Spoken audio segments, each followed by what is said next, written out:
Good morning, everyone.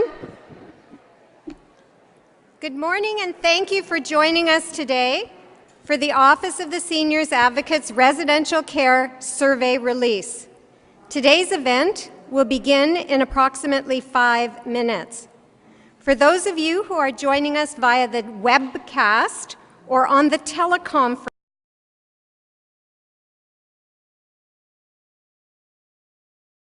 been posted online at senioradvocatebc.ca, senioradvocatebc.ca, under Reports and Publications on the bottom left-hand corner.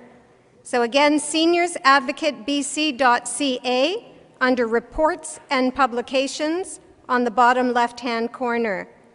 Those on the webcast will be able to ask questions throughout the presentation via the chat box on the right-hand side of your screens. The event will begin in 5 minutes. Thank you.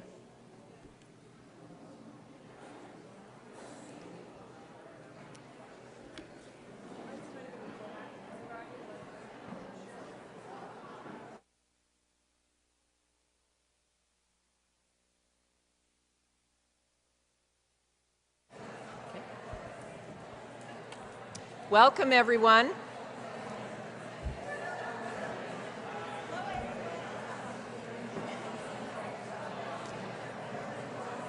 Welcome, everyone. Welcome. I'm Isabel Mackenzie, Seniors Advocate for the Province of British Columbia.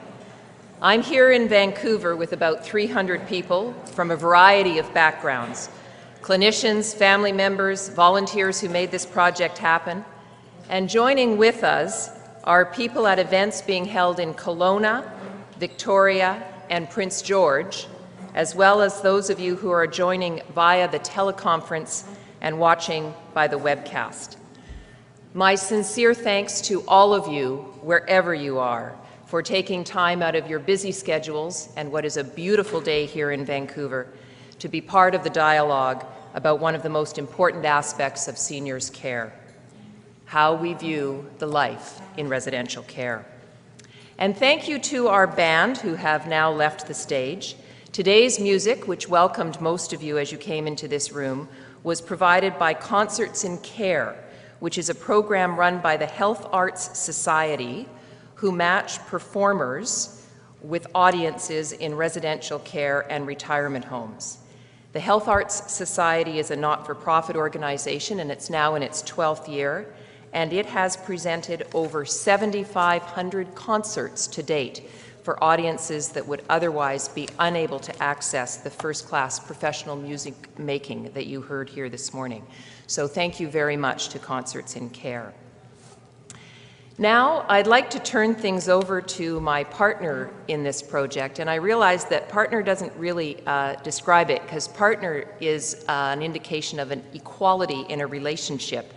And I think that this is more a relationship of captain to admiral, and I am clearly the captain in this picture.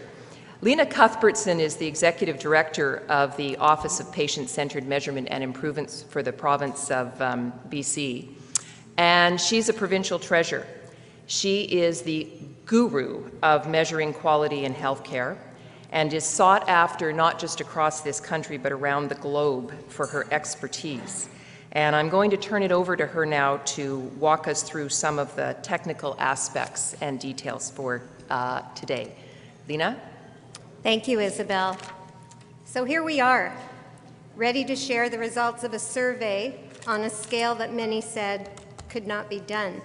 And to be honest, 2 years ago, when the planets aligned for me to meet Isabel Mackenzie, I wondered if this project could be done.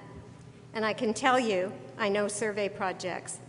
As Isabel has said, for 13 years I've been based at Providence Healthcare in Vancouver, tasked by the Ministry of Health and our 7 health authorities to lead British Columbia's strategy that makes it possible for the people who use healthcare services in our province to have a voice telling us what is working and where we can improve the quality of the care and services they receive. Our province-wide coordinated surveys are always, and for those of you who can see the response board and were volunteers, you will recognize this response board as the one that was used in our resident interviews. Our survey projects are not most of the time, not sometimes, not rarely, and not never. They are always large-scale projects. This survey project for the OSA, however, took large-scale and complex to a whole new level.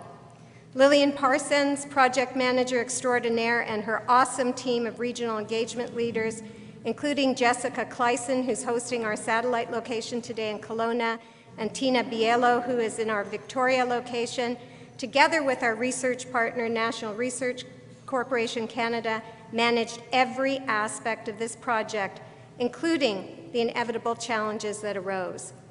But make no mistake, it was Isabel Mackenzie's vision that resonated with our project team and with our volunteers who conducted interviews in every region of the province. What was that vision? That every resident living in long-term care and their most frequent visitor would be given an opportunity to provide feedback to help ensure that the quality of residential care in this province is something we can all be proud of. I am so very proud to work in a province and with people who value the voices of the people we serve. Thank you, Isabel, for the opportunity to partner with you and your office in conducting this survey of the most frail seniors in British Columbia. I'm delighted to be your MC today as you share the results of this landmark survey. So, some housekeeping details before we begin. Just a reminder for those of you who are joining us via the webcast or on the teleconference, the report and the Seniors Advocates presentation have now been posted online at senioradvocatebc.ca under Reports and Publications on the bottom left-hand corner. A few additional housekeeping notes. After the Seniors Advocates presentation of the results, I will be moderating questions. Those on the webcast will be able to ask questions throughout the presentation via the chat box on the right-hand side of your screens. A reminder to those of you on the telephone, any questions can be directed to info@senioradvocatebc.ca.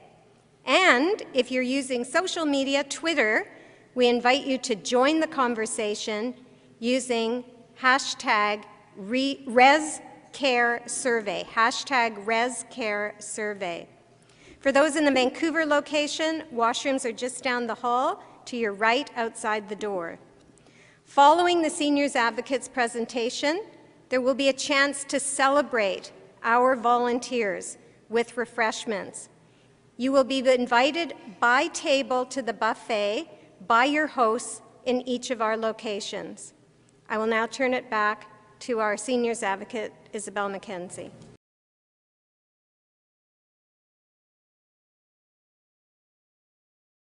We want to have the slides on the screen, not me. Thank you. Well, today we celebrate and we deliberate. So first we celebrate.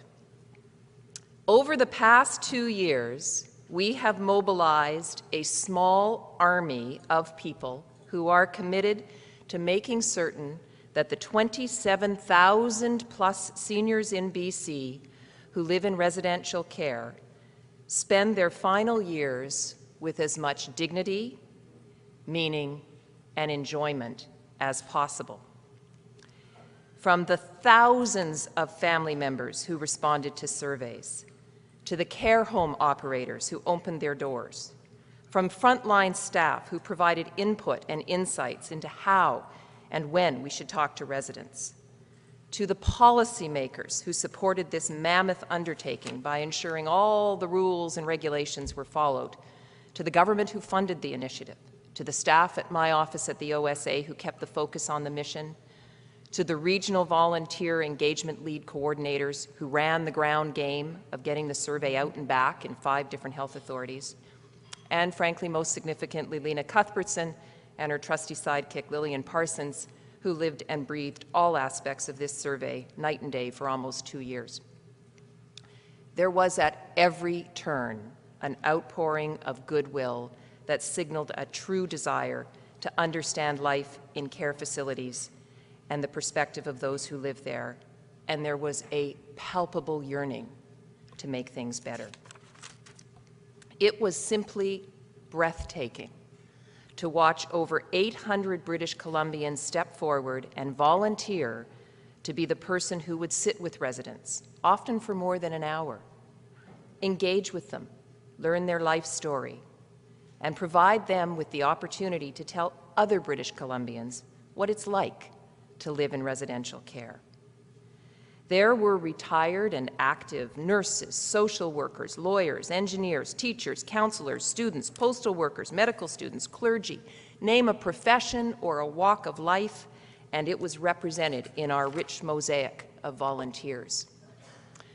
Together, these men and women undertook intense training. They learned how to ask the question to ensure neutrality, how to assess if the client was able to complete the survey, how to use the analog boards, how to use the survey website, register for shifts, record completed interviews, and, of course, the ever-present lecture on hand hygiene.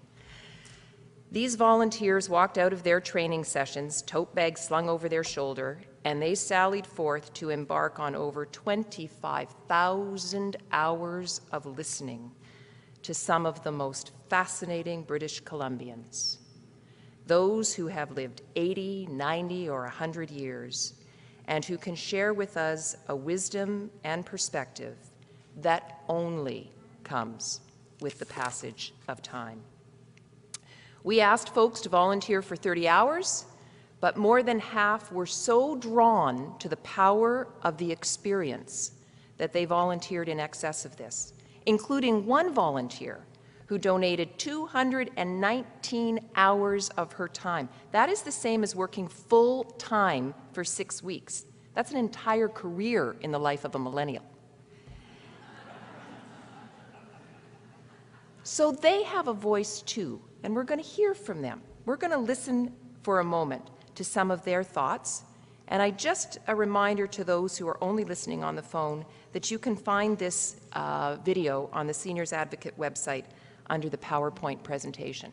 So let's listen to these volunteers.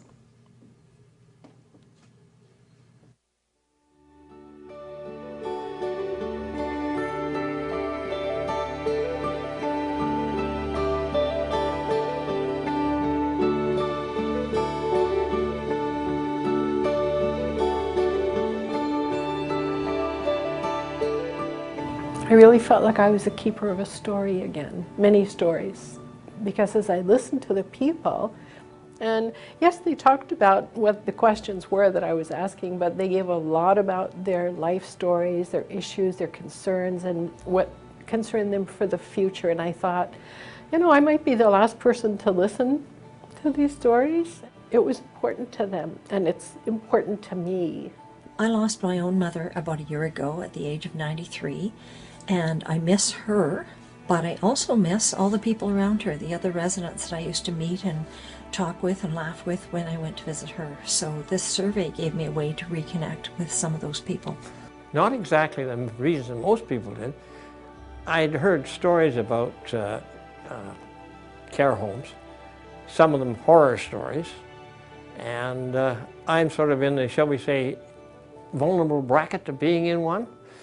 So I said, well, it's a good chance to go and find out what's going on. So I did.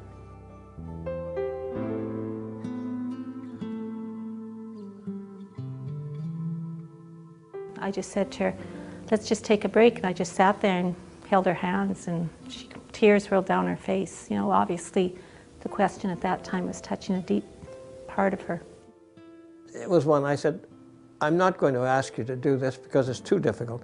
I want you to explain to me or tell me if you have anything else you would like to say. I said, I know you can't say it. You've been wonderful. And he said, oh, that's where I was wrong. He signaled that I should, the way we got to understand each other, that I should sit there. It took him about 15 minutes. And he had a machine that he could use with his eyeballs, and he spelled out the story, and he apologized for not being as lucid as he'd liked to have been, because his wife had died the previous week.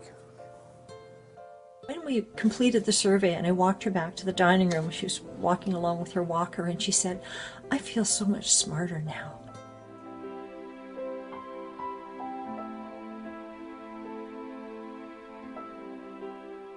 I think it was important, is important, because we can look at things as academics and we can look at things as professionals and say this is what people need when they go into a facility.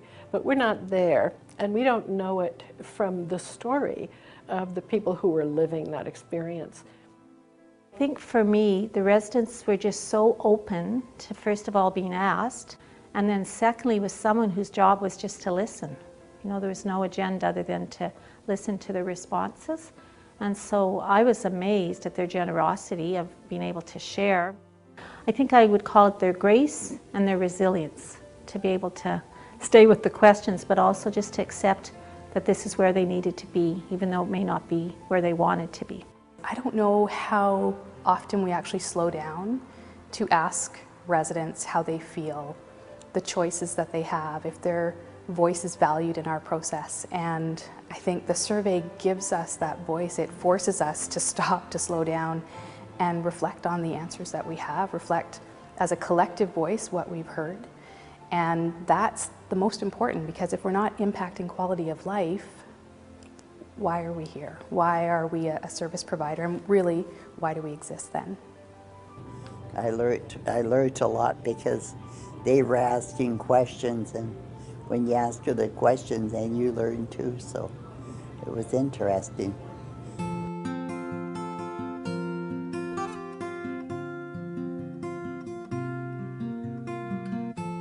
I just really want to say thank you, because I think that they were so gracious and willing to do this for us. We really owe them everything because of that. They knew that they were contributing, that they knew that they could, even in this facility, make change throughout the whole province by what they had to say. I think it did a lot more for people's spirits, confidence, and hope than maybe people anticipated.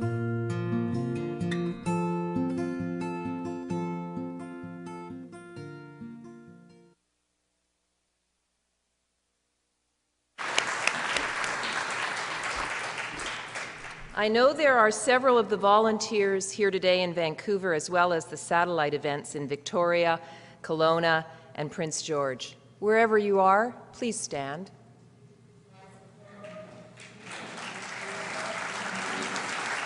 Thank you.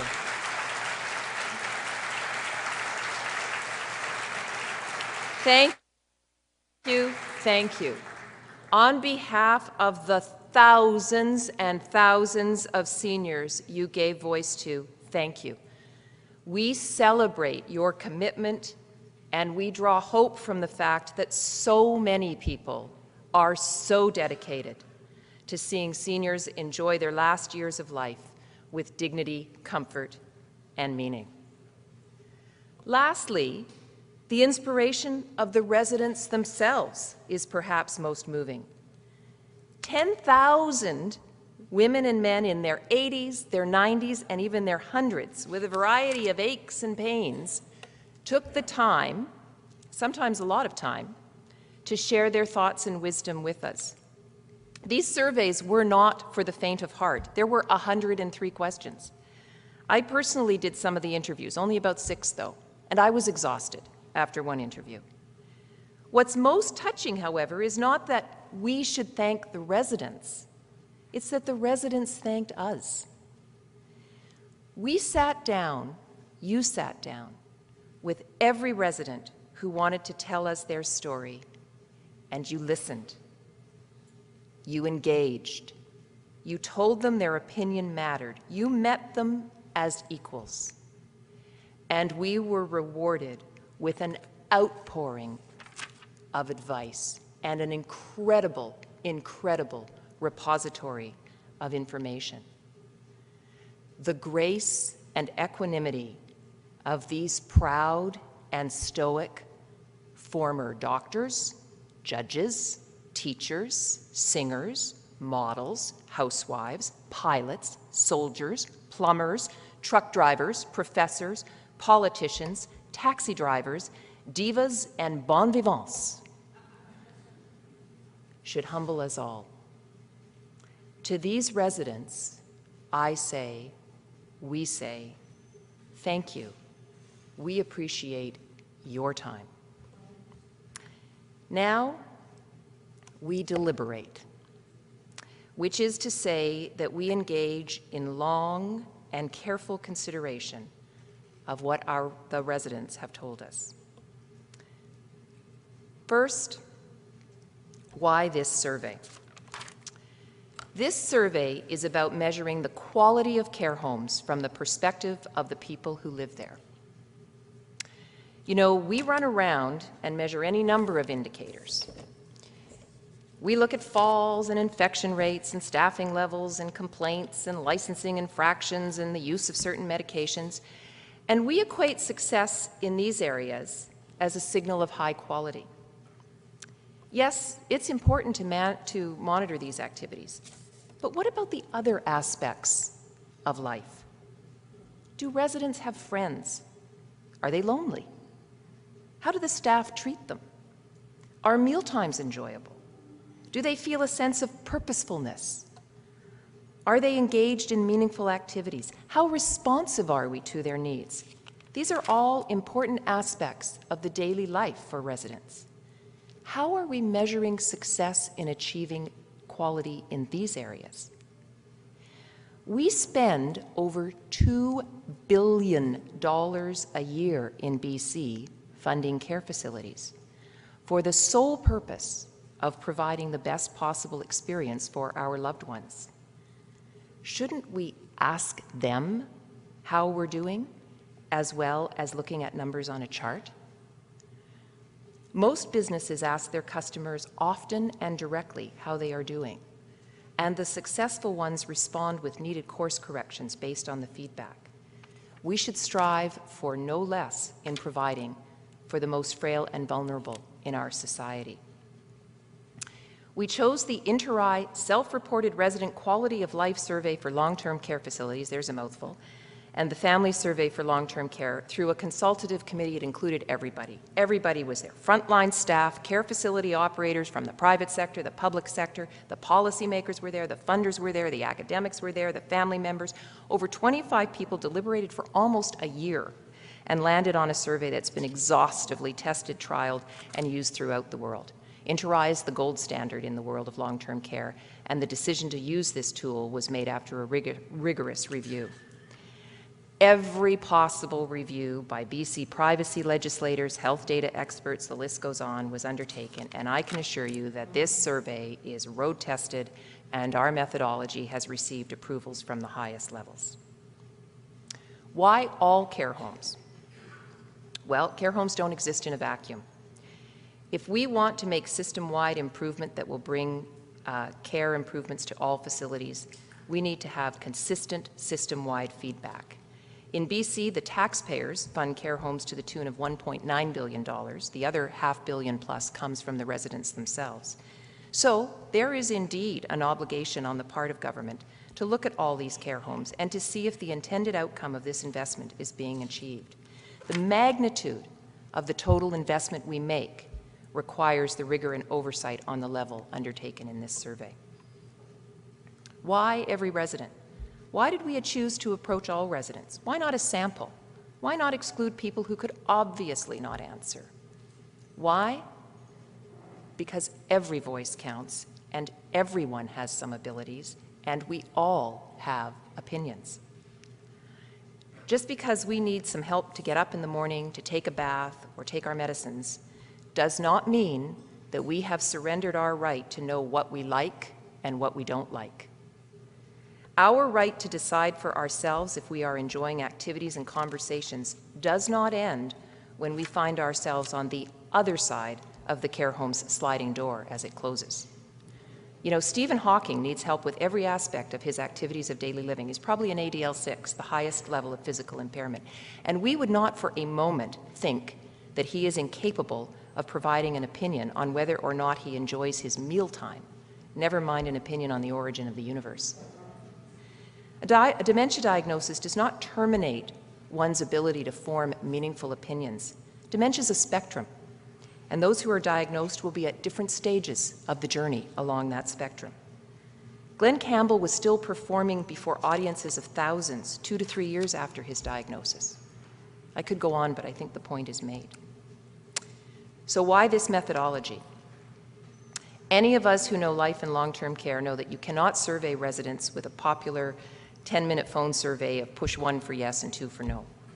These are surveys that must be conducted one-to-one in person if you are really sincere and interested in knowing what people think, especially for a survey as rich as the Inter-Eye Quality of Life survey. Remember, we're asking people about a variety of aspects of their daily life. We need to ask a lot of questions. So we had 2 choices. We could pay people or we could ask for volunteers. Regardless, we were going to have to recruit, screen, and train. Bluntly, using volunteers saved over $500,000.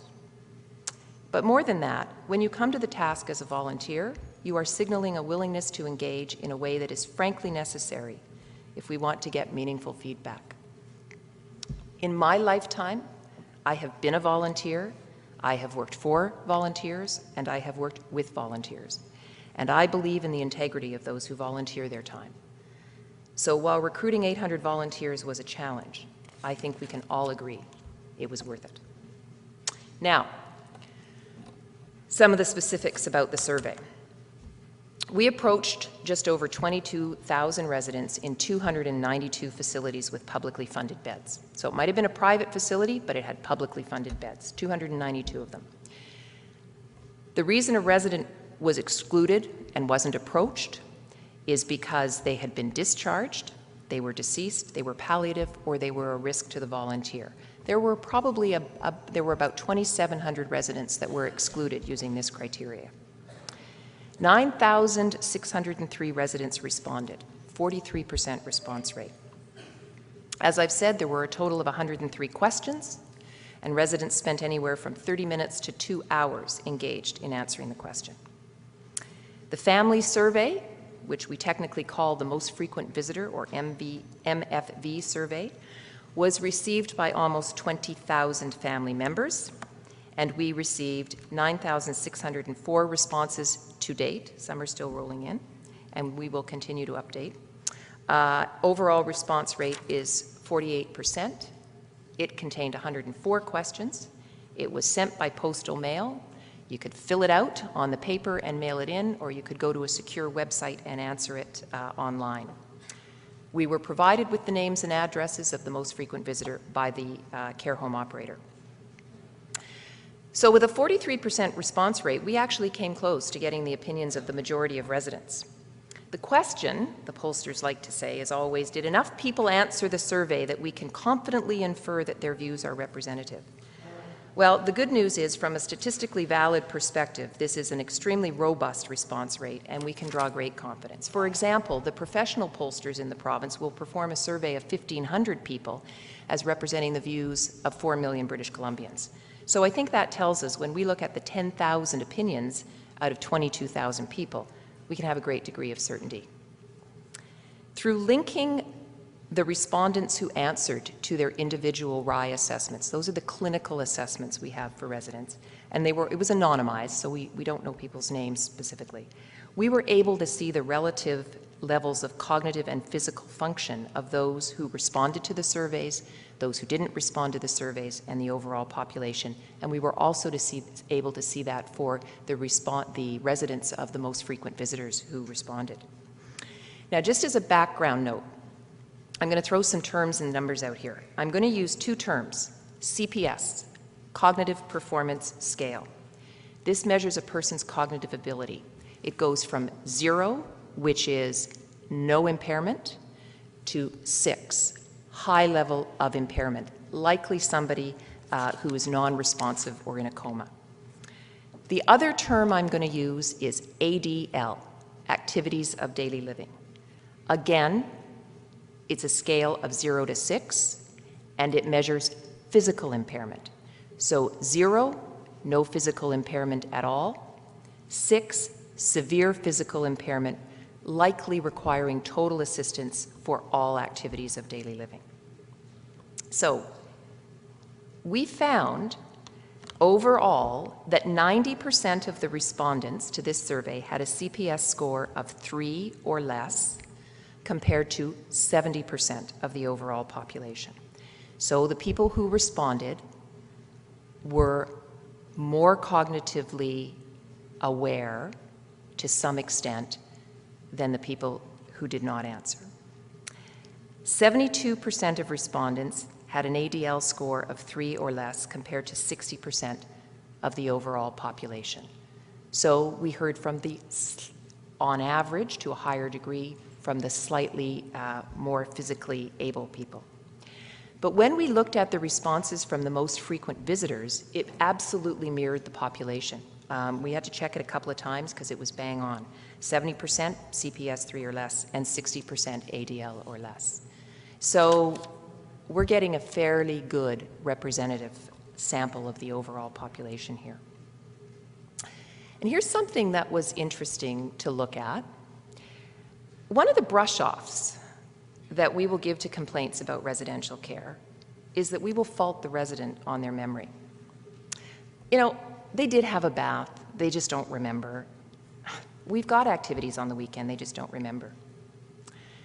Well, when we looked at the answers of people relative to their CPS score, there was almost no change as CPS scores rose. So the answers from those with no cognitive impairment were almost identical to the answers from those who had a CPS 3, which is moderate impairment, or 4, which is an even higher degree of impairment. You've got to think about this. One of the things seniors fear the most, all seniors, whether they're in a care facility or a Shaughnessy mansion, they're worried that the veracity of their recall is going to be questioned just because of their age. When the 35-year-old says, "No, I didn't take that money, you must be mistaken," and the 90-year-old says, "No, I'm sure I had a $50 bill in my wallet," let's all of us be really honest about who we're most likely to believe most of the time. Well, these results should shame us all a little bit, because the evidence is pretty clear that it looks like age and physical impairment do not necessarily equal memory loss, and even some cognitive impairment does not appear to materially affect a person's ability to express an informed opinion on their daily life experiences. So, just a little bit of context about what the residents were telling us. So first of all, they generally view themselves as happier than most. 67% say they're happier than most other people all or most of the time. And only 11% said they're rarely or never happier than most other people. Half of the residents rated the overall quality of their care home as excellent or very good. Now, half didn't, but half did. 1 out of 4 doesn't want to be there, but 77% would recommend it to another person. Just over half of residents, 57%, think their facility regularly feels like home. And their assessment of their own health was interesting. So overall, 39% think their health is pretty good, 27% think it's very good, and 9% think they're in excellent health. 59% saw themselves as having some limitations in bathing and or dressing. Started at some point in the last week. And we asked them to compare their health to what it was a year ago. Just over half, 54%, said their health is about the same. 13% said it's better, and 10% said it's much better. You can improve. So the context for this survey and its answers is that for the most part it expresses the opinions of people who view themselves as relatively happy and healthy, but with some limitations. So let's start with what's working well. And to be clear, some things are working well. For the most part, residents feel safe. 88% feel they're safe in the care home, and 77% feel their possessions are safe. They think the staff are competent and that they treat the residents with respect. 83% believe the staff are competent. They know what they're doing, and they're treating them with respect. 80% say they can decide for themselves what they're going to wear and how they're going to spend their time each day. And 80% say they're getting the services that they need. 9 out of 10, 90%, say their families are made to feel welcome whenever they want to visit, and both the residents and the family report that they can find a place that's private and appropriate to meet with their loved one when they do visit. The families, there's some good news here too. 88% of families report they feel involved in decisions about their loved one. Almost 90%, 89%, know who to talk to for information. 88% feel that the staff actually address their concerns. 93% say the home is clean, and 82% say it smells good.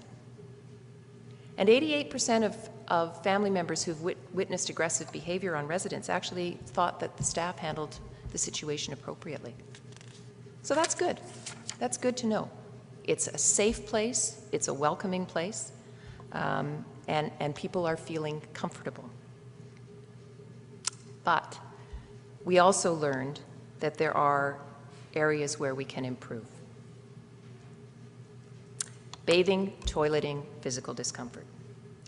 One of the single biggest complaints from well over half the residents, 62%, don't get to bathe or shower as often as they want.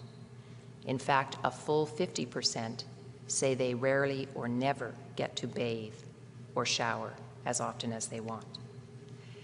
We know that the current minimum standard is 1 bath or shower a week, and I think it's pretty clear that a majority of residents don't think this is enough. We can't dismiss this with they were raised on the farm and they only bathed once a week when they were growing up. That's not what they're telling us. And I just ask all of you and everyone listening to think about how you would feel if you were only able to bathe or shower once a week. And by the way, we'll tell you what day and what time. A full 25% of residents report they don't reliably get help as quickly as they need to go to the toilet. 40% of our residents are continent. They are able to go to the toilet. They have sufficient bladder control and awareness that they need to know. They know when they need to go. But they need some help getting there. And for these people, more than a quarter of the time, we're not reliably there for them. 1 out of 4 residents is waiting too long, if not indefinitely, for relief of physical discomfort. So this isn't pain, this is physical discomfort. So most of us can shift our bodies in the chair, get up and stretch and walk around, or reach for the bottle of Tylenol when we're feeling a little achy or stiff. But think about what it would be like if you need that pillow moved to stop the jabbing, but you can't do it yourself. You need to call somebody to help. And you wait, and you wait, and you wait. Improving meal times. Poor food is one of the most pervasive negative images many in the public have with regard to nursing homes. Frankly, hospitals, airlines, it's not just nursing homes. In fact, 67% of residents reported they actually enjoy their meal times. That does leave a third not enjoying it. But the main beef is not so much about what they're eating, but when they're eating it. Over half of the residents, 52%, report they don't reliably get to eat when they want. We can improve the variety. 41% say there's not enough. The temperature isn't right for about a third. But I think many, including myself, frankly, saw these areas getting higher marks than expected, and I didn't expect the single biggest complaint to be about the timing. I also didn't expect 38% of people who need help with eating to report they don't reliably get it. So apparently we need to rethink the rigidity of our mealtime schedule. And if we think about ourselves in a care home, it begins to make sense. Almost all care homes, breakfast over and done by 9, lunch over by 1, dinner all wrapped up by 6, usually the last stragglers are leaving at 5:30. We talk about flexibility. We talk about it. Oh, we have flexible meal plans. Oh, you know, we have snacks. We're not delivering the flexibility we think we are. We are trying, but we're not achieving the outcome we're aiming for. Not all people over the age of 85 start their dinners at 4:30 or 5. Some people have been late risers all their life, and they want breakfast to begin at 9, not end.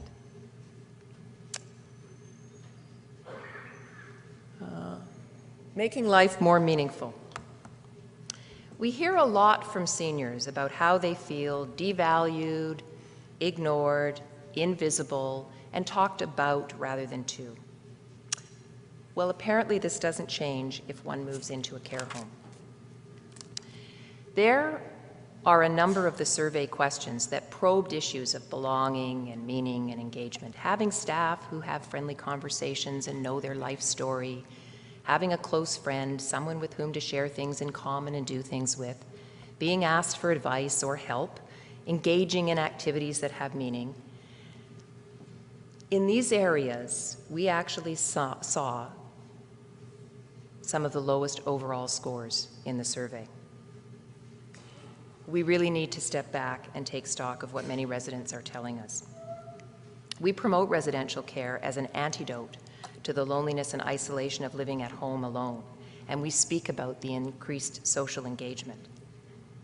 However, we're missing the mark in this area for many of the residents. The majority of residents are not regularly finding it easy to make friends. They don't have like-minded people that they can do things with. However, they do think the other residents treat them with respect.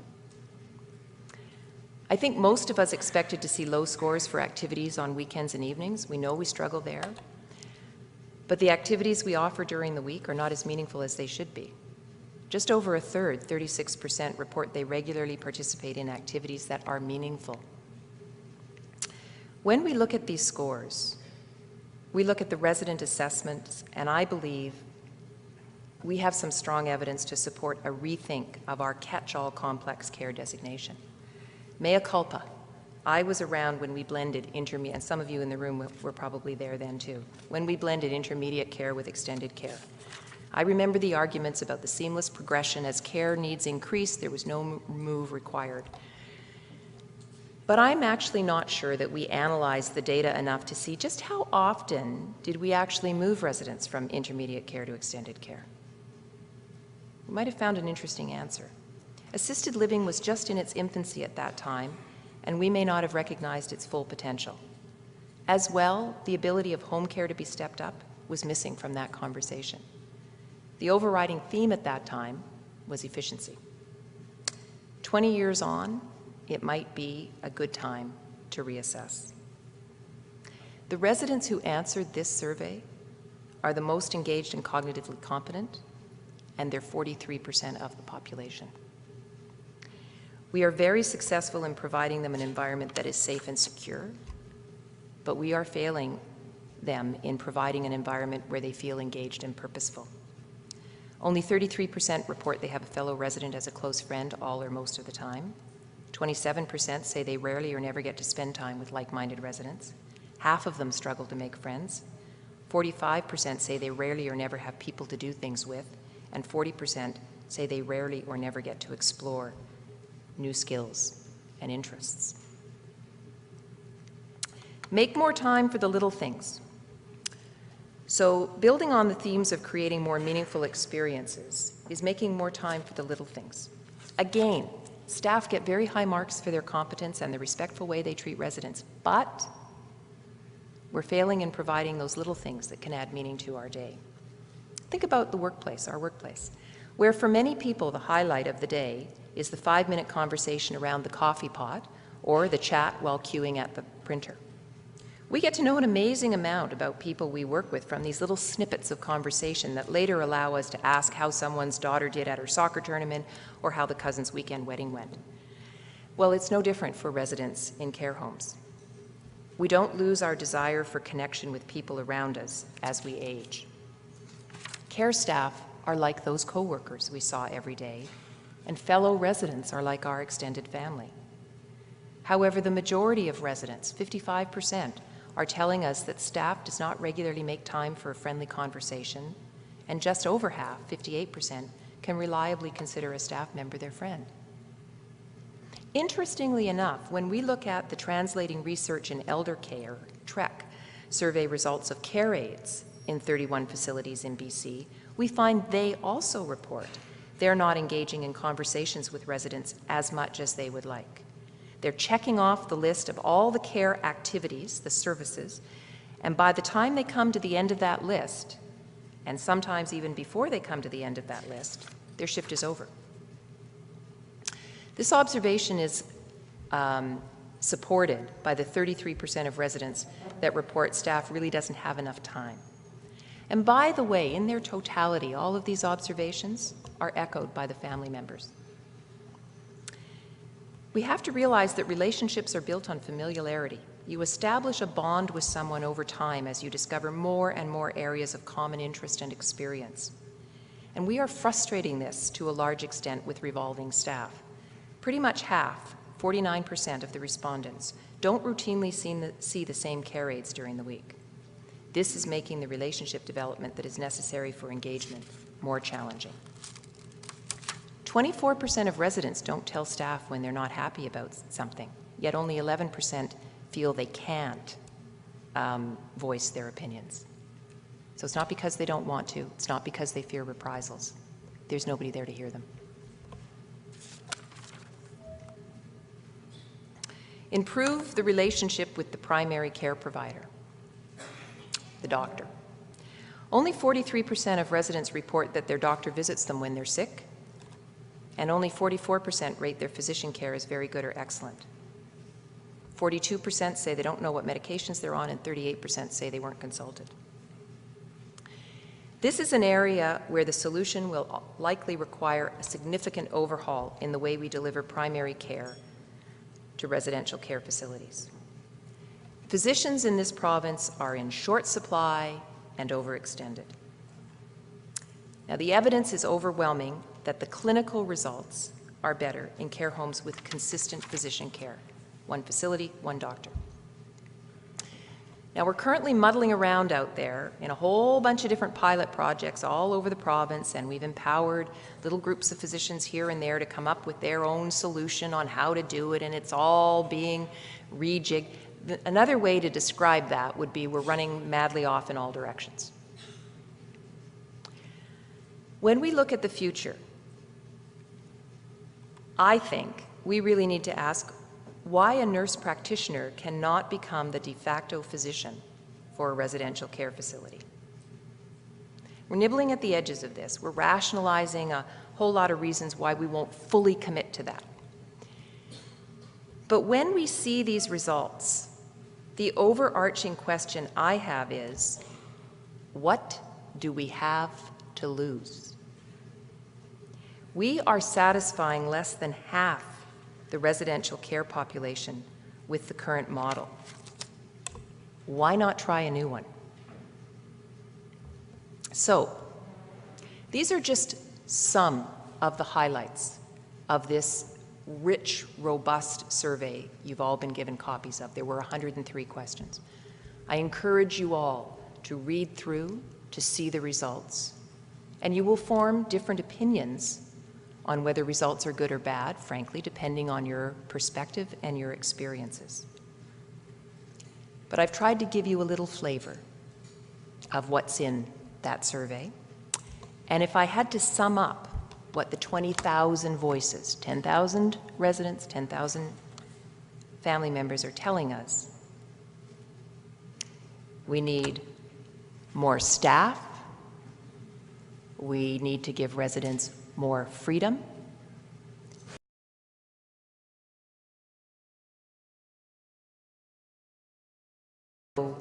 from here. The report provides 8 recommendations. The first one, increase staffing. large number of areas, whether it's frequency of bathing, getting to toilet on time, having someone at meal times, having the conversations. The overarching, or common thread, I should say, that's running through all of those, there are not enough staff. We know in British Columbia that over 80% of our facilities are not staffed at the recommended level. We need to get there, and we need to get there as quickly as possible.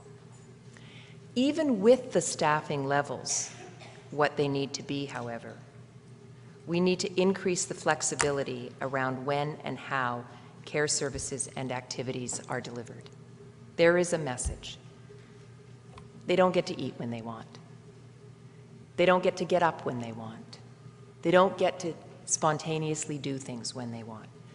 We're going to have to come to terms with how we are going to create an environment that allows the flexibility and freedom for those who are still capable of exercising it, and many are.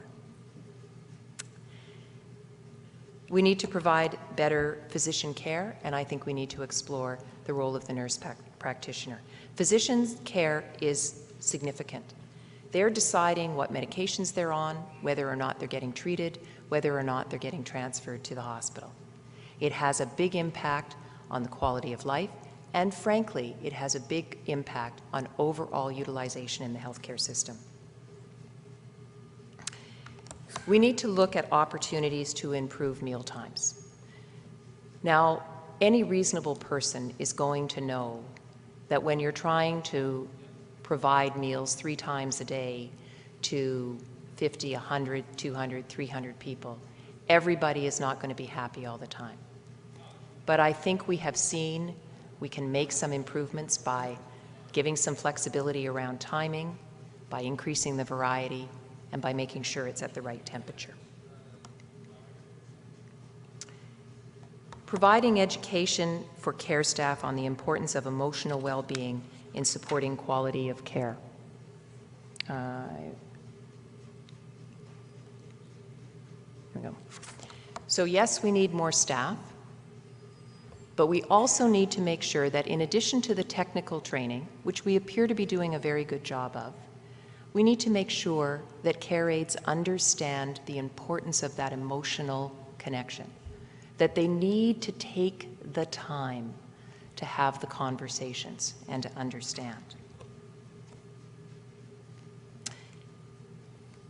We need to foster greater engagement between families and care homes on promoting family councils and hand hygiene.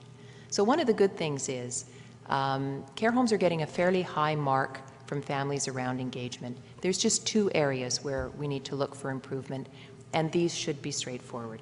24% of family members reported they knew nothing about a family council. So we need to do a better job of informing families about family councils. Facility where their loved one is, we need to encourage them to create one. And also, we're not doing as good a job as we could in promoting hand hygiene. Only 9% of family members are reporting that they're being told about hand hygiene and shown proper hand hygiene. The evidence is very clear that reducing infection rates, the single biggest thing we can do is increase hand hygiene. And so I have chosen to focus on that as one of the areas for improvement. And the 8th recommendation is to monitor the progress on this by requiring health authorities to have facilities administer this survey in 2 years, 2019-20, and my office will follow with another province-wide survey in 2021-2022. It isn't going to do any good to measure our progress if we go running off madly in all directions and everybody does their own survey and they start changing the questions and it's not a perfect survey. No survey will be. Although interestingly, you often find when survey results tell people what they want to hear, it's a great survey. When survey results tell them what they don't want to hear, it's a bad survey. All I can tell you is, as I've told you earlier, this is the gold standard. And we really have to use the same survey, the same methodology. We can uncomplicate it a bit and give it back to the facilities to ensure that their facility is surveyed. But we really do have to use the same instrument, or we're going to be comparing apples and oranges, and we're not going to know whether or not we have made progress.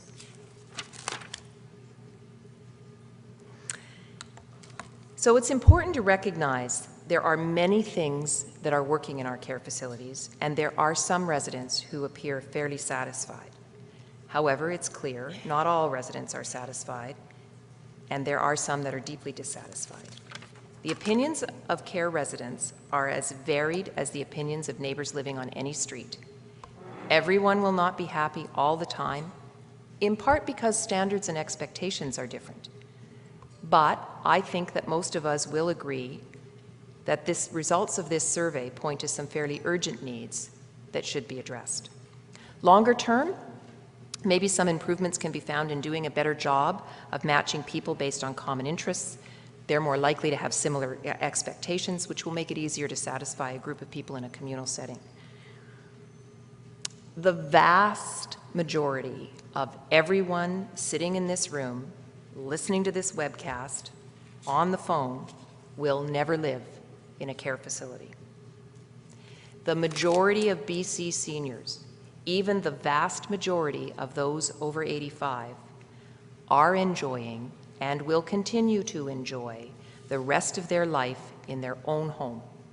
They'll have some aches and pains of growing older, but they will be in relative comfort and happiness.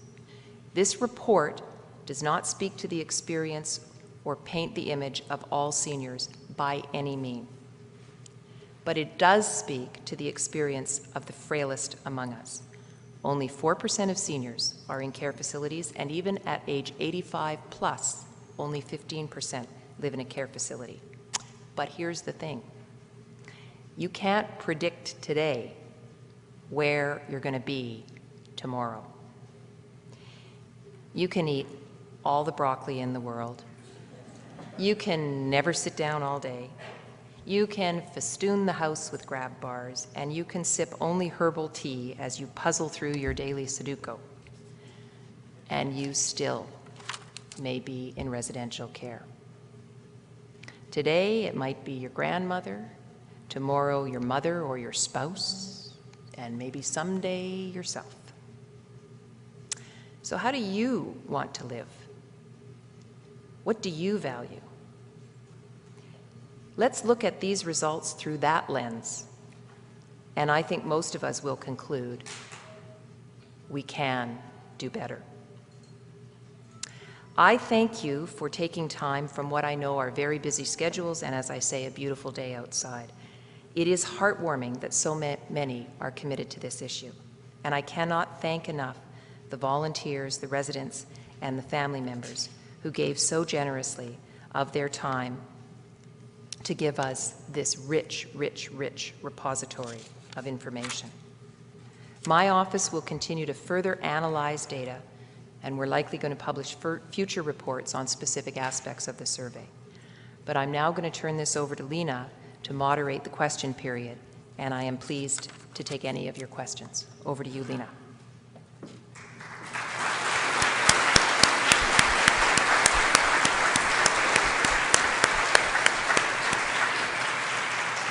Thank you, Isabel. So we now have approximately 45 minutes for questions, and we want to give the opportunity for questions to rotate between the locations in Vancouver, Kelowna, Victoria, and Prince George, as well as an opportunity for questions that come in through the webinar. If you have a question here in Vancouver, I'll ask you to please go up to the microphones now. I do want to let you know that I am receiving questions from the satellite locations and from the web chat via my mobile device. So I want to apologize in advance if I'm looking at my mobile device and let you know that I am fully focused. Due to knowing that there are media in the room who are on tight deadlines, I've been asked to take the questions from media first, and then to take questions from the satellite locations via the web chat. And due to call volume, those of you who are joining us by phone will not have an opportunity to ask questions during this event. However, any and all questions, including questions which we don't get to during the course of the next 45 minutes, can be directed to the Office of the Seniors Advocate's general email address at info@seniorsadvocatebc.ca and will be answered by the Office of the Seniors Advocate staff following the event. So I want to start by taking a couple of questions, first from the media who are present here in Vancouver. Can I ask any representative of the media to please identify themselves at the microphone?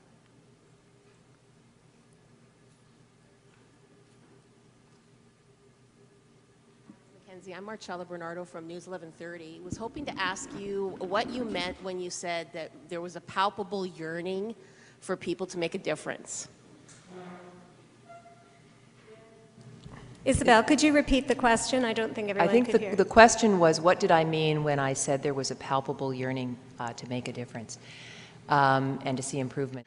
I think that there are some models of care in Europe where populations are better grouped so that you do have greater similarities amongst the residents.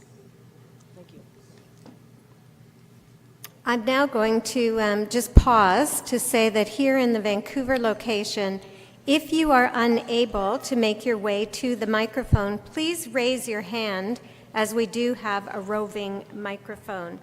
I'm now going to move to a question, Isabel, from Kelowna, and the question is, as a member of the public, what can I do to help keep our community and the government accountable to these results? It's a good question. I think that everybody has a commitment to make it better, to make it as good as possible. I think governments, regardless of which side of the house they sit on, want to see things better. But sometimes things are very slow to move forward. And I think what we can do, and certainly what my office will be doing, is continuing to monitor the commitment that has been made around increasing the staffing. There's a commitment to add 3 million additional hours to our care facilities. And so we need to make sure and be vigilant that that is happening. And I think the other thing we can do is just to continue as citizens, as we engage with older people and as we engage with other people about older people, is to reinforce everybody's not the same. Most people have abilities. Everybody has opinions. I have a follow-up question to the one that you've just responded to from Victoria, and it's a two-part question. Have you had any response from government to this report? And what do you hope the response from government will be? So have you had any response from government? What do you hope the response will be? This report has just been released, so I haven't received official response from government. My expectation is it will be supportive. Government funded this survey. And my expectation is that we will see a continued commitment to increase care staffing. We may see an acceleration of how quickly staffing levels are increased. I think we could look there.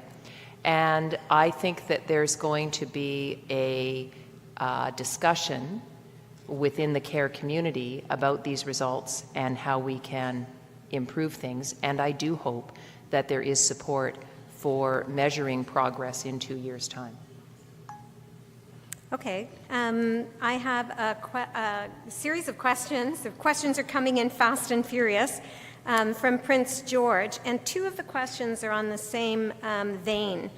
Are there reports and were there differences between health regions or geographic locations and between public and private facilities? So are there reports and were there differences between health regions or geographic locations between public and private facilities. Okay. So posted on the website, concomitant with the release of this report, was a breakdown of the results health authority by health authority. So you can go and see for every question, how did they answer it in coastal, Fraser, Northern, Interior, and VHA. Overall, for the most part, actually pretty consistently, we did not see variation amongst health authorities of any statistical significance. It's fairly consistent across the board. In terms of further, we will be doing further analysis and drill down on the results in the year ahead. In terms of the differences between public and private, we did look overall at quality levels. Were they, the overall quality better or worse in one or the other? And actually, there is no difference. So whether you're in a publicly run and publicly funded care bed or privately run and publicly funded care bed, really the results mirror one another. Okay, I'm going to offer you a question now that came in through the web chat. Would the seniors advocate receive finances to put towards the shortcomings that the survey results put forward? Which office would be responsible to overlook the implementation of the survey results?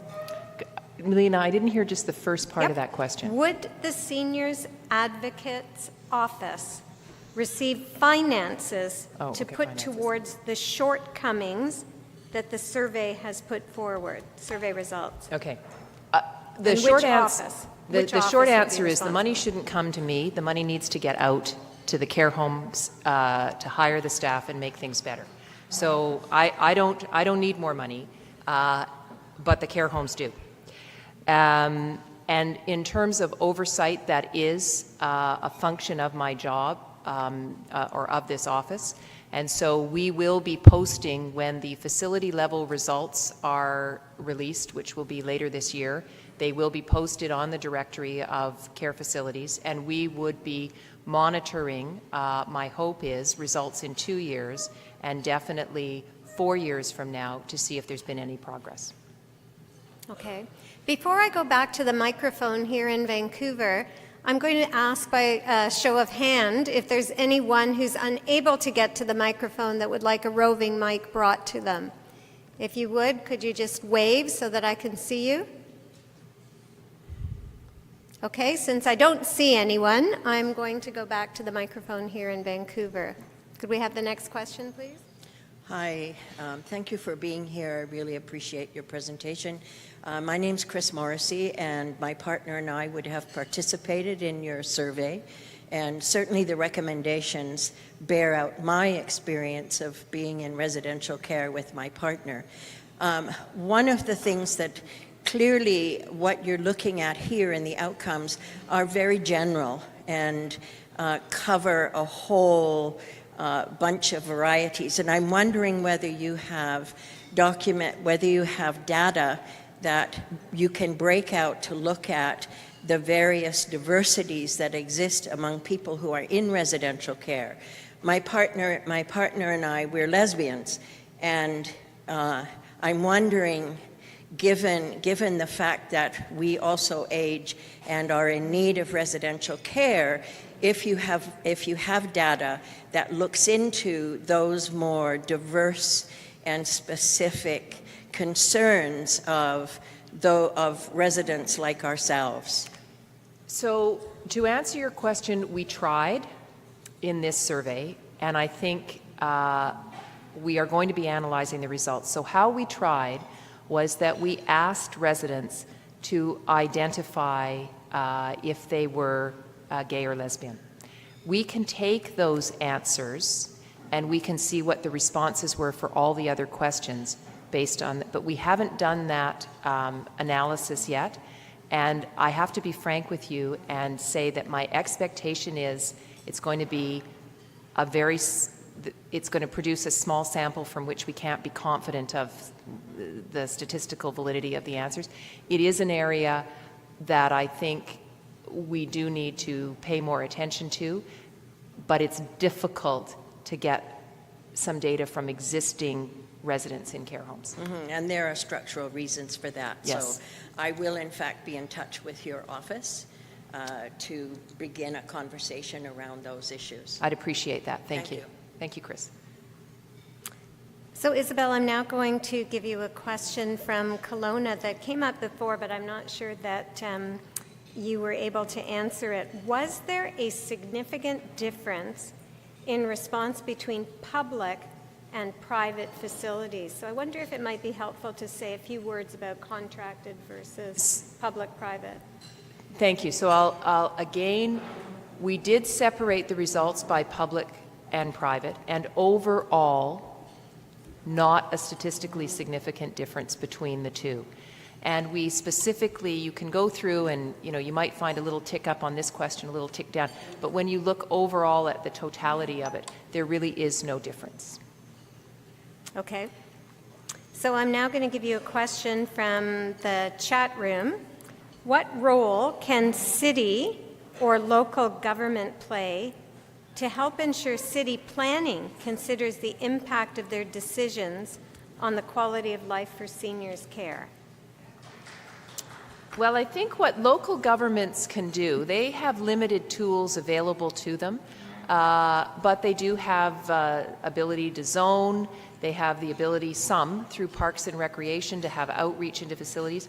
The strongest thing I think that can be done is for local government to for certainly a good portion of residents in our care facilities, being in a facility where there's things around them rather than in the middle of a field is actually of great value. And we've got to look at ways of facilitating that to a better degree, I would say. And that's something that local governments can do. They can also, in the population that's not in residential care, but potentially, is just to ensure that they have robust programs and services, not just for the active senior, the 65-year-old on the tennis court, but that there are services for seniors as they become more frail and are still living in the community. Okay. I have a question from Victoria. 85% of seniors live at home. Will you survey at-home seniors to see how they are doing? Thank you. We did survey our home support seniors, so the seniors who are living at home in receipt of home support, and we released that report about a year ago to ask how the home support services were meeting their needs, and they had some feedback on that. And we are later this year releasing a report on home support that will provide further insights and recommendations to government on how we can assist the population of seniors that are living at home or in the community that need some help. Okay. So I'm now going to go back to the microphone here in Vancouver. Hi, my name is Barb Kirby, and I'm an elder care later life planner advocate navigator privately. And I am interested in your discussion on family councils. I ran a family council in my dad's care home for 15 years, and it was a successful family council, and the executive was very supportive. It resulted in good things happening in the care home. And then I chaired Advocates for Care Reform. I was on their board for a number of years, and they taught how to run family councils. And it was a sad day when they ran out of money and closed down.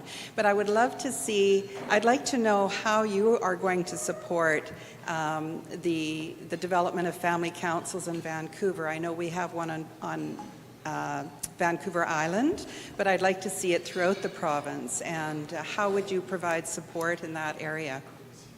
So Barb, thanks for the question, and the family council results are on page 40 of the report. So the first thing we need to do is we need to make sure that every family member is aware of what a family council is and what it can do, number one. Number two, if there is a family council in that facility, we need to make sure they're connected to it, and we need to make sure that that family council gets a lot of support from the care facility to move forward with their work. 26% not aware of a family council. Those who are aware, 38% never attend. So we have to respect that some people are not going to necessarily engage. There is a question about what role regulations could play in requiring facilities to have a family council. The problem is a family council requires family members to come together and volunteer, and it is possible that nobody wants to do it. I think that's unusual, but it is possible. And so how do you weave that into the regulations? And those are discussions we're having with Kim Slater and his group over at Vancouver Island about how to do that. And then I think what you're talking about is how do we have a provincial body or network for family council representatives, right, to gather the way we often do. That is a very good question.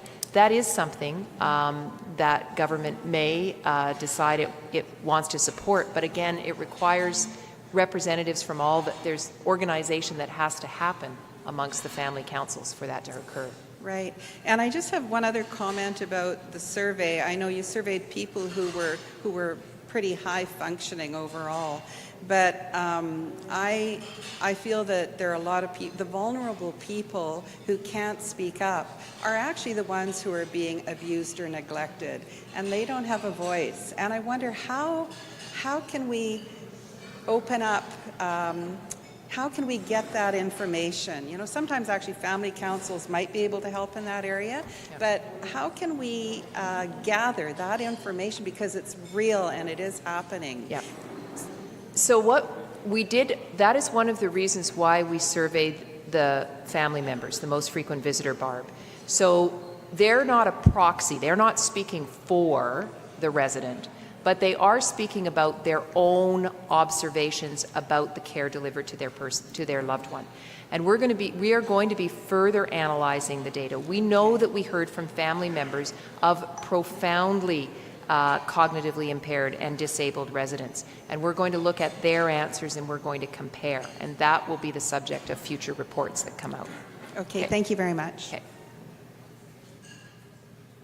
I have a question, Isabel, that comes from Prince George, and it's asking, will there be an opportunity for additional community meetings or additional sessions for those unable to attend in additional communities than what we're offered today? Well, that's a very good question, and frankly, something I didn't think about. And I think that's an idea that we need to look at and see. Certainly, if there is a demand for it, if people want that, I think that my office could respond to that. Okay. I've got another question from Kelowna. Sorry. That was the north. Here's the question from Kelowna. The demands for more residential care will likely increase as baby boomers age. Is there planning and discussion about increasing beds and decreasing wait times? So there's no doubt we are going to need more care beds. I think we will likely see some decrease in the percentage of people that go to residential care as home care becomes more robust, but the absolute numbers are going to increase. And there are planning discussions at the ministry level, at the health authority level, that are looking at those projections. But I think what's really important is we can't have our focus on care for tomorrow at the expense of quality of care today. We need to make sure that the care facilities we do have are offering the excellent level of care and will serve as the standard that will be offered in the care facilities that are to be built as we move forward. Thank you. Okay, this question comes from Victoria. It's a comment and then a question. We need more skilled workers who have empathy. How or when do you think this will happen? Well, the current commitment that started in March of 2017 was a 4-year plan, and over those 4 years, we would see an additional injection of 3 million hours of care into our care facilities. those would be with trained workers. Now, I think that most, frankly not all, I think we have to be honest here, but most people who come into the profession of providing care for seniors do have empathy. And I think that we can look at additional training, but I think the other thing we have to allow for is that many of our care aides today do want to have a conversation, do want to get to know the life story, they just don't have time.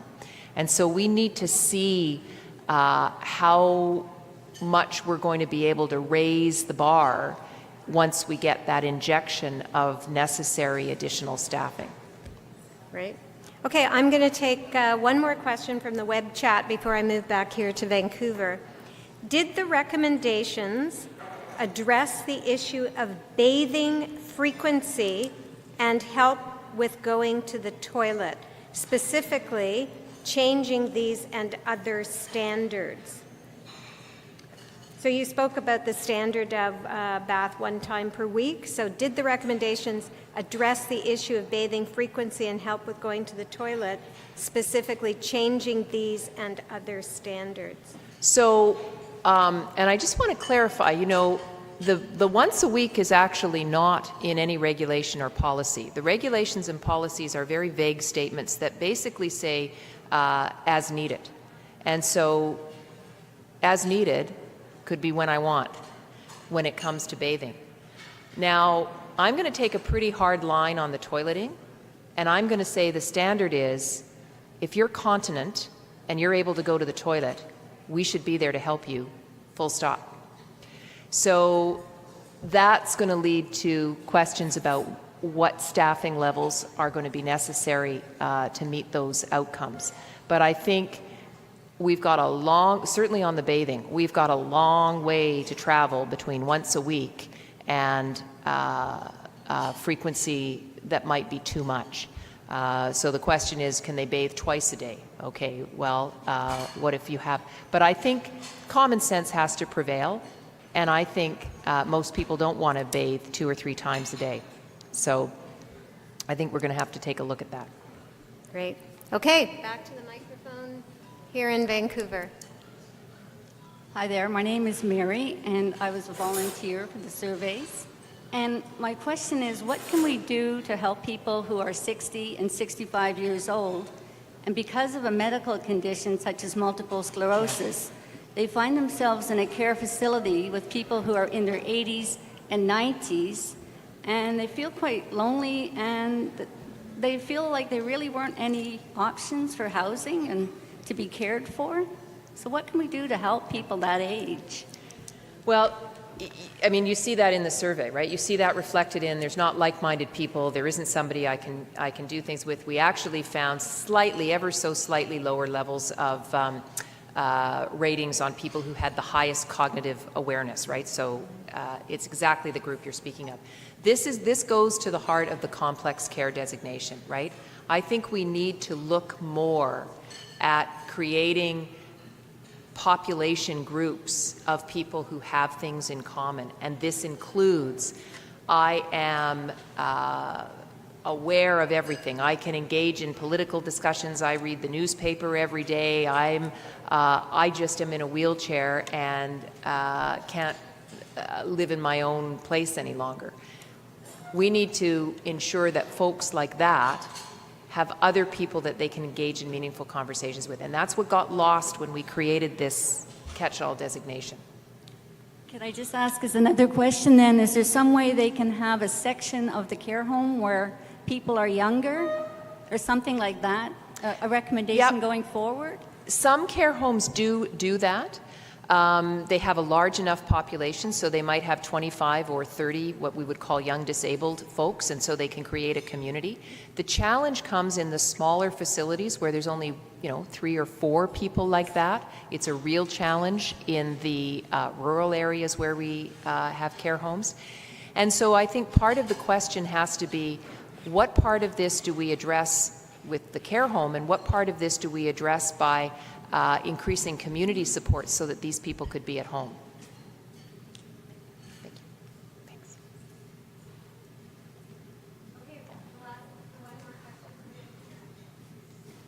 The next Hello, thank you for all your hard work, Isabel. And thank you. I didn't do it. Gwendolyn de Geest, I represent the Elder Care Foundation from Victoria.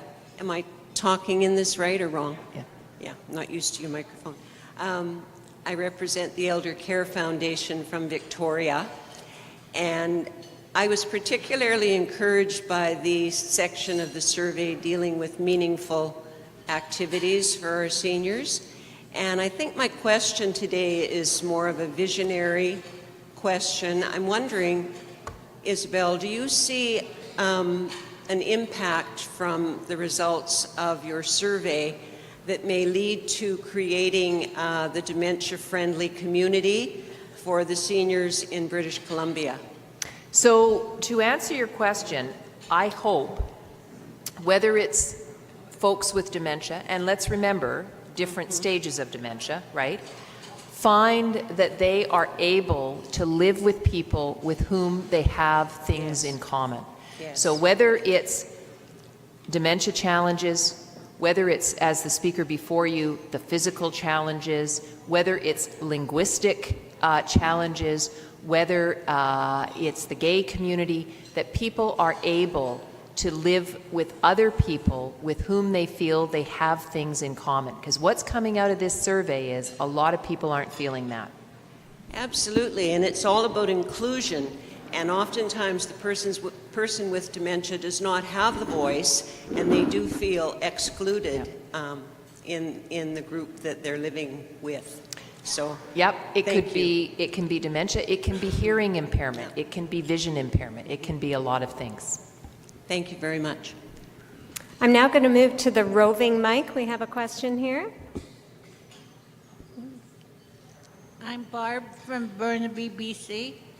I was just wondering if for people that are mentally handicapped or just other disabilities that are seniors were looked at, or something like this survey that people can look at to be able to be a part of? So you're talking about the population of people who have what we would call developmental disabilities, who have lived perhaps in group homes for most of their life, who now find themselves as seniors, if I understand. Or institutions. So some of those folks might move into residential care when their needs increase. Those who are not in care and are living in their care homes, that's a very good question to ask, of whether, I know there is an advocate for those folks, and whether they want to look at going to those folks and asking about their experiences as well. And I think that one of the challenges we all know is happening is that groups of people are becoming seniors that 30 or 40 years ago didn't live to become seniors, to be blunt about it. And how are we going to deal with those issues? And you've identified a community that I think we don't have the answer for yet, but we know we need to come up with one. Because a lot of people lived in institutions in the past, and I think nursing homes are just as bad sometimes for people to move from one to another, so they might not want to move to a residential. Yes. Yeah, no, you've raised a very good, there are a lot of populations, marginalized populations, that we do need to hear from, in addition to those in care facilities. I agree. Thank you. Thank you, Barb. Before I take the next question from Vancouver, I just want to take a moment to ask Glenda if she could please wave and say hello, because I want all the volunteers in the room to see Glenda, who starred in the How to Conduct a Structured Interview video. And please take a moment to say hello to her, because Glenda, every one of those 800 volunteers who conducted interviews in British Columbia saw your video, and this was Glenda's acting debut. Glenda is a senior living in the community. So thank you, Glenda. Okay, I'd like now to take another question from Vancouver. Thank you. I'm Pat Semenek. I was a volunteer surveyor. Thank you very much for the report. A question I have related to, you said that 80% of the homes or the facilities do not have the recommended staffing. Did you see a difference in the results for those 20% that did have the recommended staffing? It's actually, Pat, it's less than 20% have the recommended staffing. It's 80, I think about 15%. We are going to be doing further analysis to see what the results show on that. But part of the challenge is, you know, there might be very subtle differences just because you're below the bar of 3.36. So, but we are going to do some further analysis on that. But the other thing is to look at the overall population. So a care home may have lower staff, but they also have a population that is lower needs than a facility with higher staff. So, okay. Thank you. So this is a question, Isabel, from the chat room that I think is follows nicely from Pat's question. It says, Isabel continues to state that more staff need to be hired. With a large number of health professionals exiting the profession through retirement and other job opportunities, what is the action to incite and excite high school and middle school students to consider careers working in healthcare and with seniors? Free training. So if we need to recruit a number of care aides, we know that, although I think we can increase some of the care provided by moving part-time workers to full-time workers, but we are going to need some new care aides. And it takes about 9 months to train. And it costs about $10,000. And so we're putting up a lot of obstacles. And so one of the questions is, and the government will have to answer this, whether there are targeted areas where, in fact, in order to deal with the recruitment challenges, they want to give incentives such as, we will pay the cost of your training if you complete your training. We will do, there's a whole variety of ways, and we have historically done it in different periods of time when different professions have been in short supply. But that might be one way that we can accelerate getting these 3 million care hours into our facilities. Great. Okay, back to Vancouver. Hi, I'm Nicholas. I'm a social worker at Fleetwood Place. And I have a couple of questions. One is whether ethics was considered when asking some of the questions about forming a special relationship with a staff member or a resident that considered a staff member a friend. That's discouraged in some facilities, including ours, so I'm wondering if that was analyzed. And then one other question about the scoring. We were wondering why good was put in the same category as poor, why that decision was made. Okay, so I could let Lena answer the ethics question. I don't know that you want that. I can assure you. The second question is from the management. It was tested, and we can give you a very robust technical answer on that.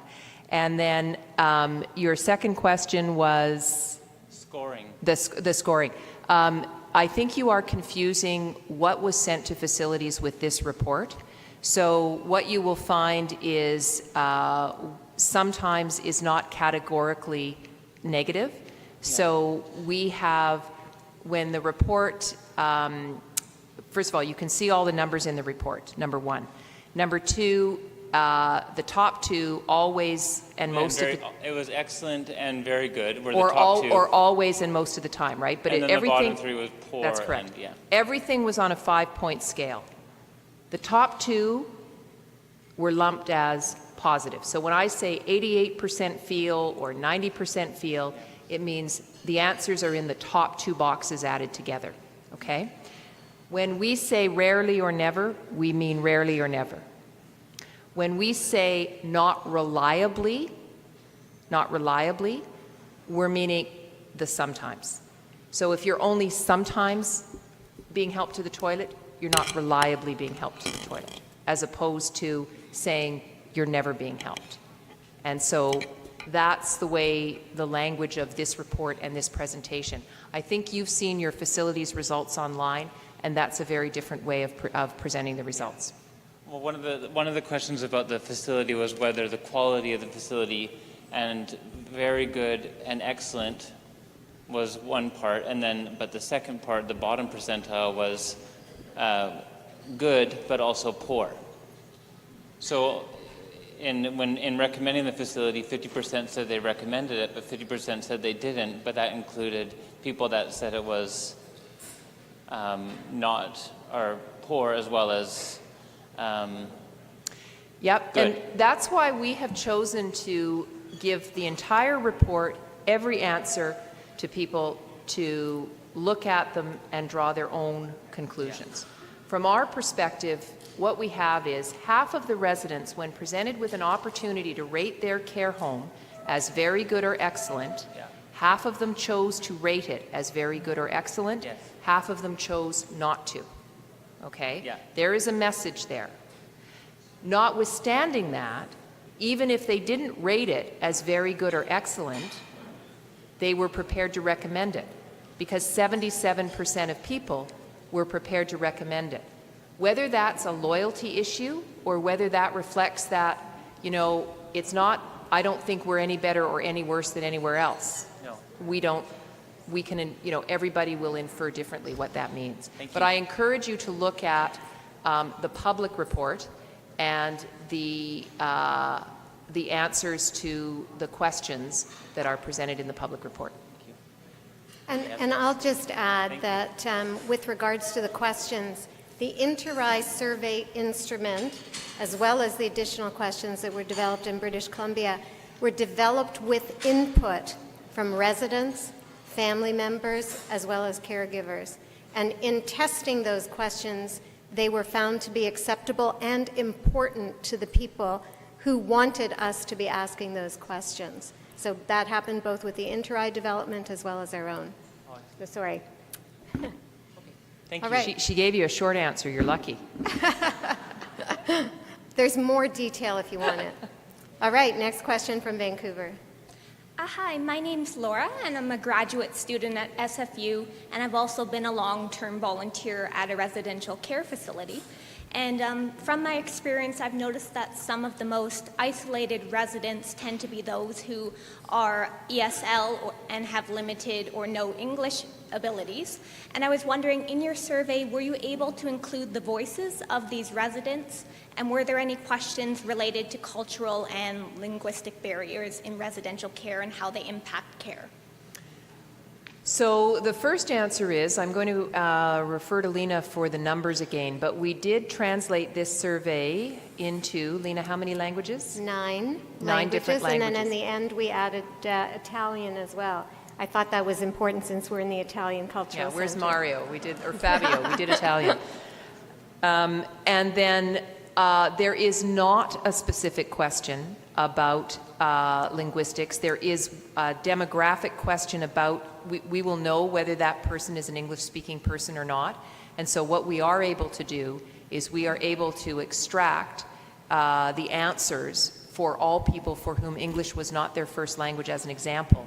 And we can see if their issues, or pardon me, if their answers are any different from others. So it might reflect more higher negative scores around social engagement. It might reflect, we will be able to look at that, and we will be looking at that.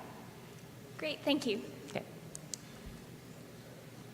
Isabel, I have a question from Kelowna that asks, does increasing activities in your recommendations include increasing input from physio and occupational therapists?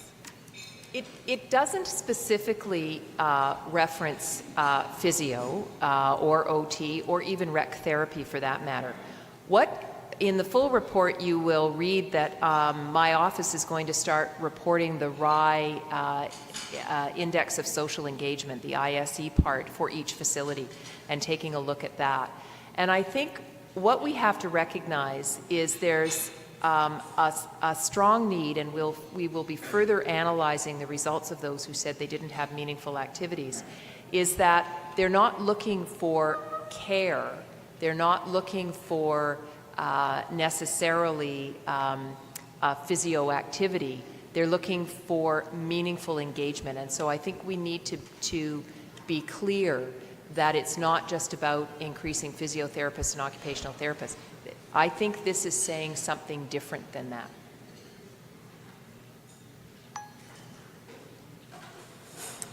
Isabel, the next question I have, which comes from Prince George, is did the survey capture or explore trauma-informed practice?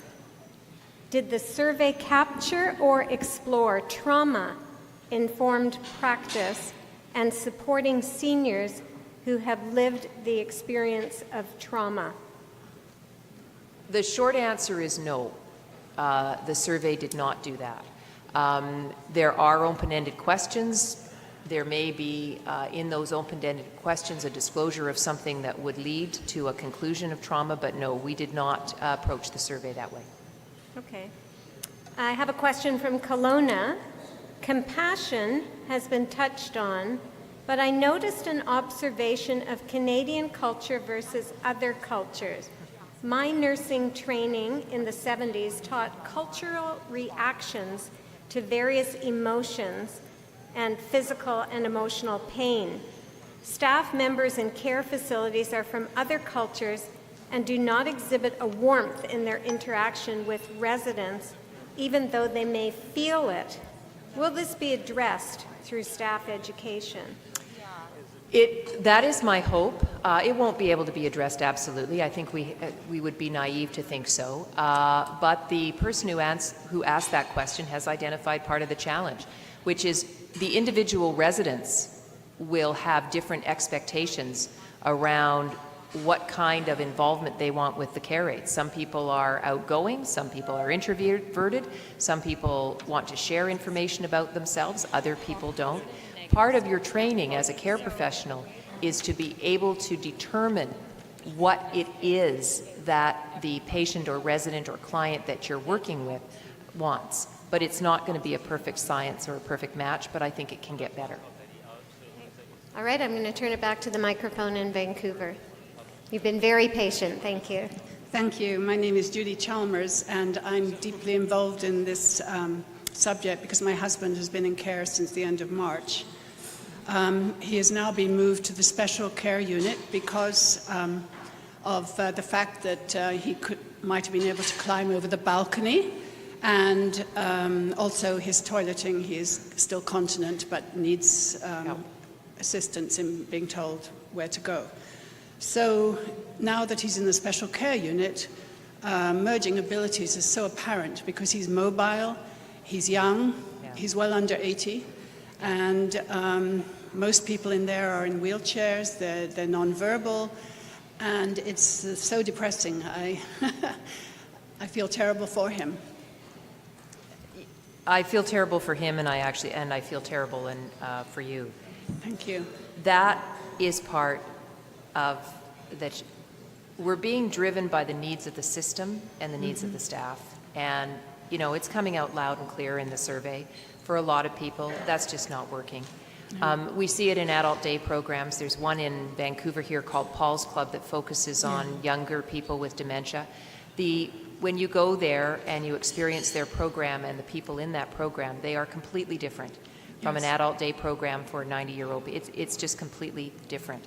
And we're going to have to do a better job of figuring out how to care for those who still have certainly cognitive awareness and abilities in the mix. Because what happens, it's one of the things with activities, we've got to be honest here, we know what happens.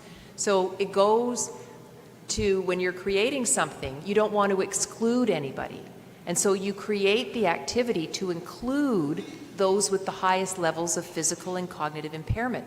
But when you do that, you lose the meaning for those who have cognitive and physical function. And we're lumping it all together. It's efficient. It's the way to go. We mean well because we want to include these people.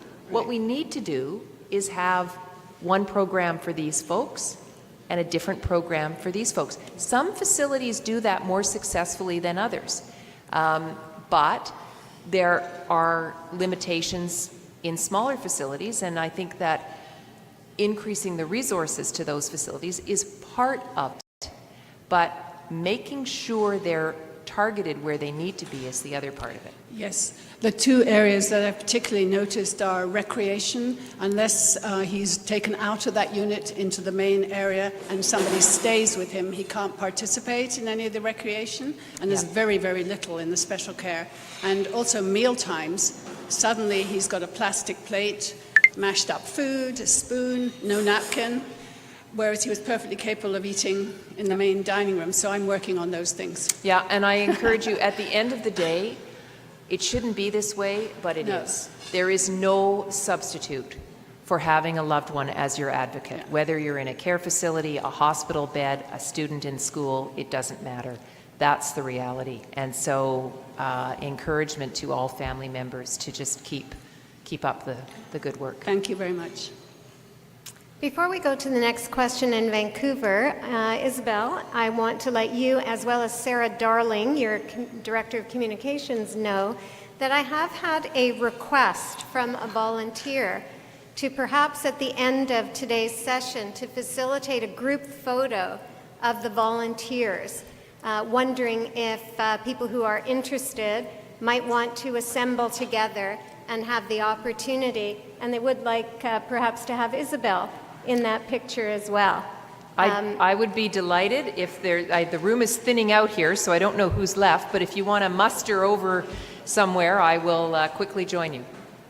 Okay, so perhaps what I would suggest is that at the end, we'll ask people to gather. Yep, that sounds good, Lena. Thank you. Okay, so the other thing, Isabel, just to give you a time check, is that I understand everyone has been fed and watered, and so we've been told that we can carry on till 1:30. Okay. So are you holding up? I'm holding up. She's holding up. I just took my shoes off. Okay, so next question from Vancouver. Hi, Isabel. My name is Becky, and I have a close family member who works at least 40 different care facilities, and I'm keenly aware of the ownership turnover in the care facilities where and this would be mostly in the private, where they view the facility more as a commercial business. And so therefore it is a little bit more profit-driven as opposed to care-driven, unfortunately. So I just want to get your opinion, Isabel, with regards to what appears to be a trend, and because I see it very clearly with these change in ownerships and purchasers of these facilities coming from offshore, that the residents become a dollar figure. So just your thoughts on that. So Becky, I think, as I said before, when we looked at the overall results, province-wide, we did not see an appreciable difference between whether a facility was owned and operated by a private company, a not-for-profit, or government. That does not mean to say that when individual facility results come out, that there may be some facilities who are engaging in certain practices, and you may see different results. But overall, we did not see that. However, what we did see was that half of the residents, 49%, reported they didn't get the same care aid most of the time, right? So that can reflect staff turnover, that can reflect scheduling people in different units in the same building. And we know that that will have a fairly significant impact on the ability of care aides to form these relationships with residents, which are key. And so I think that if you are concerned, and we will see when the individual facility results come out, if there are some where we want to go and take a look at some of these practices. Thank you. Okay. Thank you. Judy Higginbotham from South Surrey White Rock. Thank you, Isabel, for this opportunity. We've been waiting for a while when you canceled the first one, so thank you very much. I was interested in the comment that you made dealing with I guess, residential relationships with doctors, visiting, and care. And my question relates to is anything come out of your study or a recommendation or even a thought on better cooperation and better relationships, perhaps with Fraser Health, with some of the hospitals in the area, and with some of the, I guess, back and forth and volunteer groups that work with seniors, and I think cooperating better in communities, not just leaving it up to the entire care facility, but reaching out. And I do know that some in our South Surrey White Rock area do that very well, others do not, but it's almost as if it should be a line or a number or a recommendation on the interaction in the community, from healthcare to volunteerism to connection with youth, etc. It's a big question, perhaps. Maybe you can have some ideas on it. It's a big question, and it touches on seniors' care overall, not just in care facilities, Judy, to a large extent. The challenge that we have is a very fragmented system, a system that is comprised of individuals. At the end of the day, physicians are well-meaning, and they are stretched to the limits, and there are too few of them. But they are autonomous in their practice. And so different physicians have different opinions, they have different styles, they come to their care duties with all the differences of perspective that any of us do. We have tended to want to look at coordination and connecting people.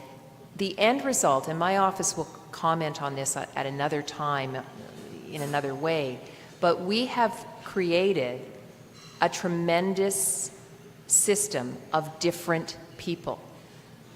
And when you are the senior, you want the person. That's actually more important to you than the high degree of specialization that somebody might have.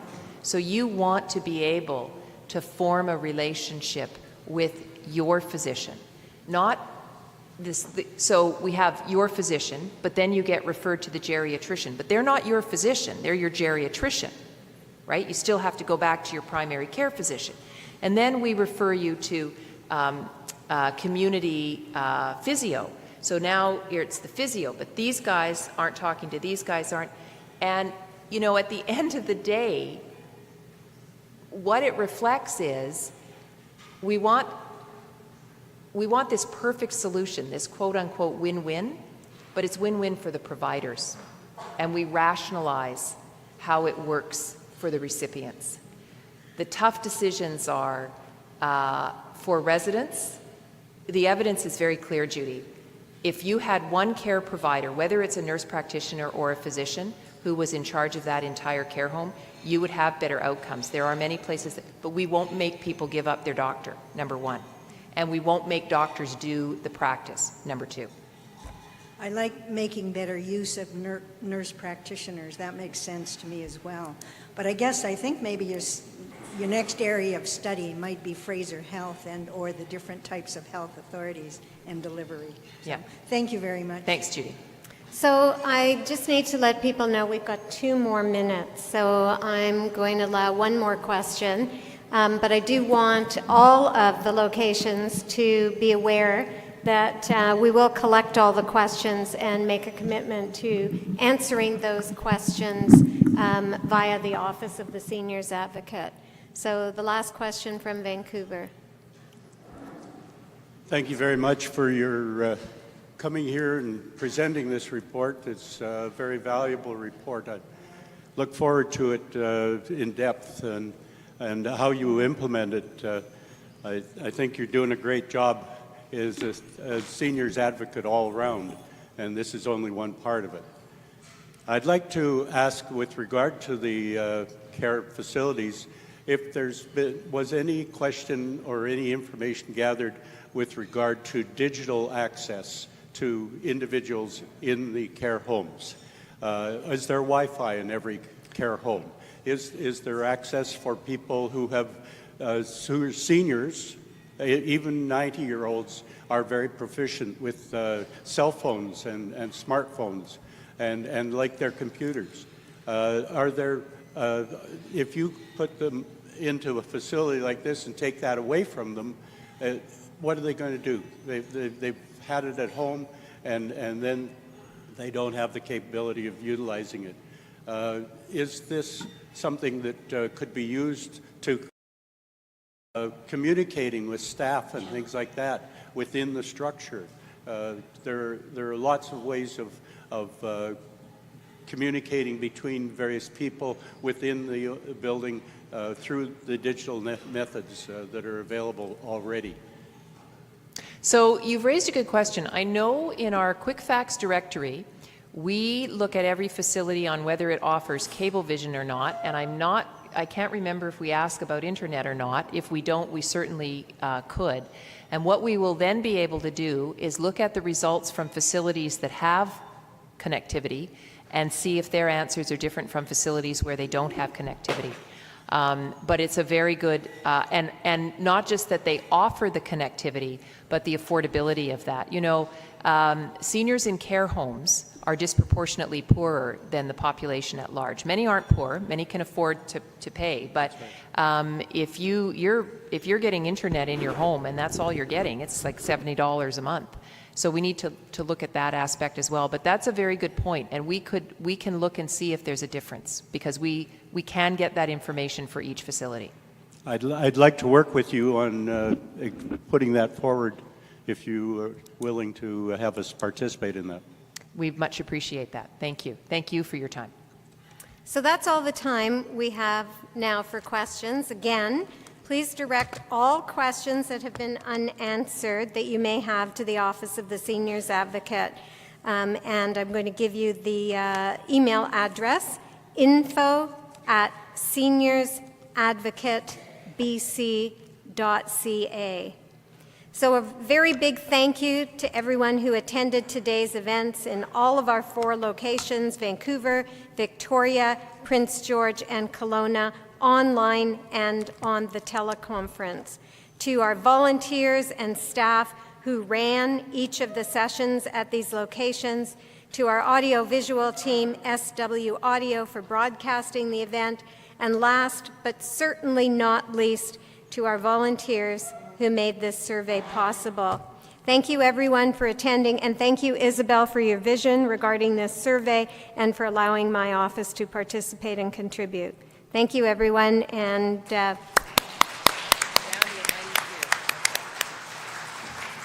so I'm just going to ask Sarah to identify herself so that volunteers who would be interested in that group photo in the Vancouver location can do so now. I see there's still food on the table if people want to grab a last-minute bite to eat. Thanks again, and we're signing off from Vancouver.